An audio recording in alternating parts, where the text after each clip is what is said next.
जय हिंद दोस्तों, मैं महेंद्र शर्मा स्वागत करता हूं वन वर्ल्ड हिंदी में आपका। उम्मीद करता हूं आप खुश और स्वस्थ हैं। दोस्तों आइए दिखाते हैं पाक मीडिया की एक लेटेस्ट डिबेट, जिसमें कैसे अब ये फिजा खान सिर्फ और सिर्फ चाटुकारिता के नाम पे पाकिस्तान के जो मूलभूत मुद्दे हैं उनको उठाने की बजाय सिर्फ और सिर्फ इमरान खान की चमचागिरी और चापलूसी में जुट चुकी है। तो कहीं ना कहीं आज पाकिस्तान के जो हालात है उसकी जिम्मेवार पाकिस्तान की मीडिया भी है, क्योंकि इन्होंने सिर्फ और सिर्फ हमेशा चाटुकारिता की है। जब आप देखोगे कैसे पाकिस्तान में ये थोड़ा सा डिस्कशन करती है कि आज डॉलर के रेट बढ़े हुए हैं, जबकि इमरान खान ने पाकिस्तान की जो मईशत तबाह की है उसका रिजल्ट आज इस समय निकलता आ रहा है। लेकिन फिर भी इसको इस चीज़ से कुछ नहीं लेना, और फिजा खान सिर्फ और सिर्फ इमरान खान को प्रोजेक्ट करने के लिए और ऊपर चढ़ाने के लिए कैसे कैसे हथकंडे अपना रही है, और इमरान खान की पार्टी के नेताओं को ला के कैसे आग और जहर उगल रही है। तो दोस्तों देखिए डिबेट और कमेंट में अपनी प्रतिक्रिया जरूर दें। लास्ट में आपसे रिक्वेस्ट करूँगा, चैनल पर नए हैं तो चैनल को सबसे पहले सब्सक्राइब करें, लाइक शेयर कमेंट जरूर करें। दोस्तों जय हिंद, वंदे मातरम, भारत माता की जय। कवानीन में तरमीम के बगैर इलेक्शन नहीं करवाए जाएंगे। अच्छा, अब देखना होगा कि तहरीक इंसाफ की इस पर स्ट्रैटेजी क्या होगी, उनकी हिकमत अमली क्या होगी। इस सूरत हाल पे बात करने के लिए मेरे साथ मौजूद मेहमान मौजूद हैं सीनियर रहनुमा और additional secretary information Tehreek Insaf Hasan खाबर साहब। हसन साहब बहुत शुक्रिया वक्त देने के लिए।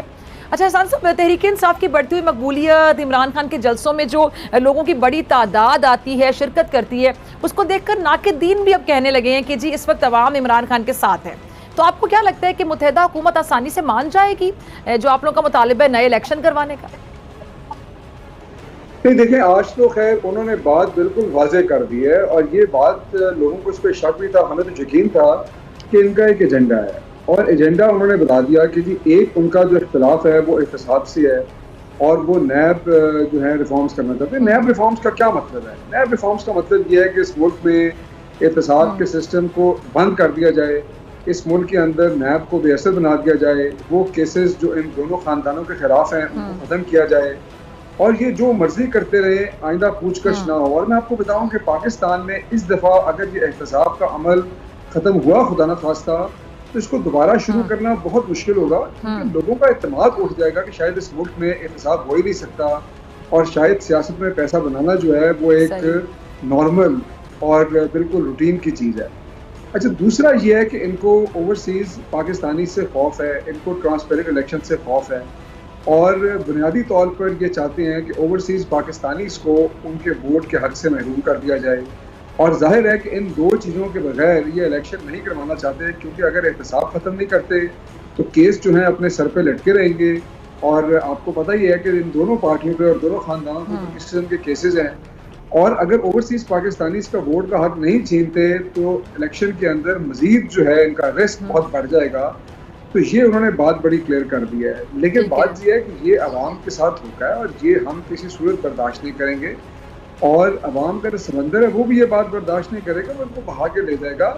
इस वक्त बात ये है कि ये तो रिफॉर्म्स की बात कर रही हैं, इन्होंने रिफॉर्म्स क्या करनी है, ये तो रूटीन के फैसले नहीं ले पा रहे, ये तो ये बात नहीं कर पा रहे कि इकोनॉमी को किस डायरेक्शन में लेके जाना है। क्या खान साहब ने जो पेट्रोल और डीजल पे सब्सिडी दी थी, एक ही सांस के अंदर ये कहती हैं कि अवाम के साथ ये भलाई क्यों की, दूसरी सांस के अंदर ये फैसला नहीं कर पाते कि जी उसके साथ इन्होंने क्या करना है, और इसलिए मुल्क में गैर यकीनी सूरत हाल है। स्टॉक मार्केट का हाल आपके सामने है। तो जिस गवर्नमेंट से इकोनॉमी के बेसिक्स ABC ना चल रहे हो, उन्होंने क्या रिफॉर्म्स लाने हैं। और आज आपको पता है कि पूरी जो काबीना है, ये भी उन्होंने, हाँ ठीक है जी वो लंदन बैठी है, वो लंदन बैठी है, और इस वक्त मुल्क के फैसले जो है वहाँ पे हो रहे हैं, जो कि बुनियादी तौर पे मजाक है। क्योंकि मैं जो इस बात की तरफ निशानदेही करना चाहता हूँ कि आप देखिए। अच्छा ठीक है, लंदन के हवाले से भी बात करेंगे। हसन साहब, आसिफ अली ज़रदारी साहब ने कहा है कि जो PTI ने मरासला है ना खुद बनाया है, और उन्होंने कहा है अमरीकी सदर बाइडन मेरा दोस्त है, अगर ऐसी बात होती तो मुझे फ़ोन करता। क्या मरासला आप लोगों ने खुद बनाया है? वो इल्ज़ाम लगा रहे हैं, जो कह रहे हैं, आपके पास क्या जवाब है? देखिए ये इल्ज़ाम वो मुझे तो समझ नहीं आ रही कि ये कितनी लाशयानी बात है।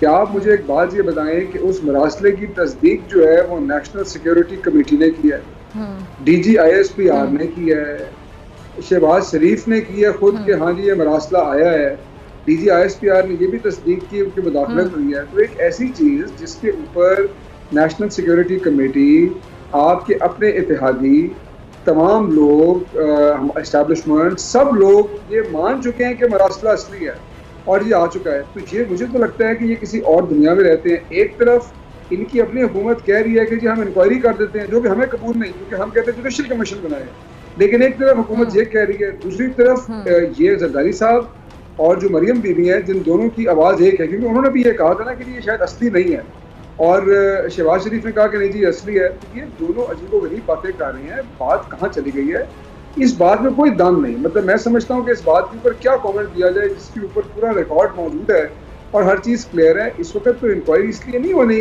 कि ये मरासला असली है कि नहीं, तो तस्दीक हो चुकी हुई है।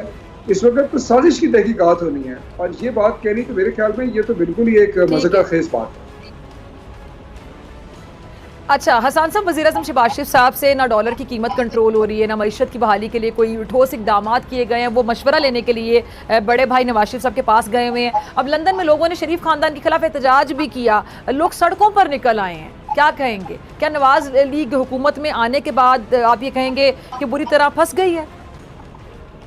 देखें, बात यह है कि इन्होंने पिछले 3.5 साल जो है लोगों को बेवकूफ़ बनाया। 2-3 बातें हैं। पहली बात, इन्होंने बेवकूफ़ बनाया और महंगाई का फ़ायदा उठाया, मुल्क कोरोना के बहरान से निकला, लेकिन इन लोगों ने ये शोर मचाते रहे जिससे इकॉनमी को भी नुकसान पहुंचा, हर चीज़ को नुकसान पहुंचा, क्योंकि मुल्क में एक गैर यकीनी बेचैनी की सूरत हाल रही। इनके अपने जो सपोर्टर्स थे शायद वो ये समझते थे कि इनके पास कोई हल होगा। जो लोग इकॉनमी को जानते हैं वो तो इनको तो पता था कुछ नहीं है। जैसे ही ये गवर्नमेंट में आए हैं, इनका जो मॉरल ग्राउंड था ये लूज़ कर गए, क्योंकि महंगाई करते थे और आते ही जो है महंगाई, डॉलर, स्टॉक मार्केट, हर चीज़ अपने हाथ से निकल गई।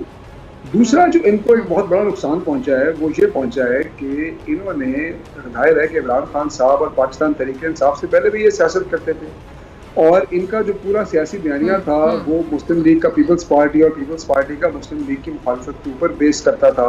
इन्होंने माजी में एक दूसरे को, जाहिर है कि इस तरह की बातें भी की कि हम सड़कों पर घसीट देंगे, ये करप्ट है, ये फलाना है। अच्छा, अब खान साहब की मुखालफत में जब ये सारे इकट्ठे हुए हैं तो इससे भी इनके जो अपने वोट बैंक एंड सपोर्टर्स हैं वो बड़े इफेक्ट हुए हैं, वो मजरूह हुए हैं। उन्होंने कहा कि ये पिछले 30 साल से हमें बेवकूफ़ बना रहे थे, और खान साहब तो तब से कहते थे कि ये इकट्ठे हैं, वो कभी मानने को तैयार नहीं थे। अच्छा, लोगों की आंखें खोल गई हैं। ये दूसरी बात हुई है। तो ना इनकी कैपेबिलिटी है, पिछला बयानिया झूठा, करप्ट लोग सारे इकट्ठे हो गए।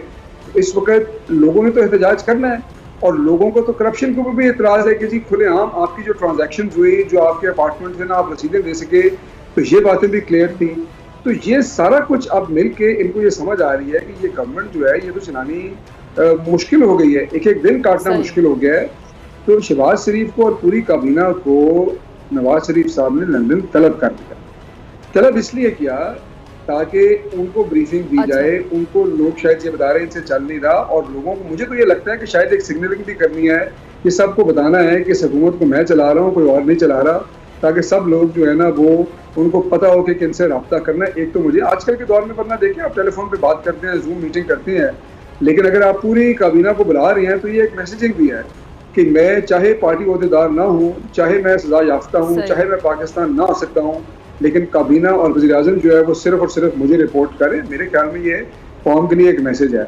और दूसरी बात इसमें आयरनी ये है कि वो शख्स जो अदालत से भागा हुआ है, कौम के लिए भी और मेरे ख्याल से छोटे भाई के लिए भी, हालांकि वज़ीर आज़म के मनसब पे वो बैठे हैं, उनके लिए भी मैसेज है कि आप वज़ीर आज़म होकर भी मेरे मशवरे के मोहताज हैं। मशवरा नहीं, देखिए मशवरा नहीं है, वो डायरेक्शन है, वो हुक्म है।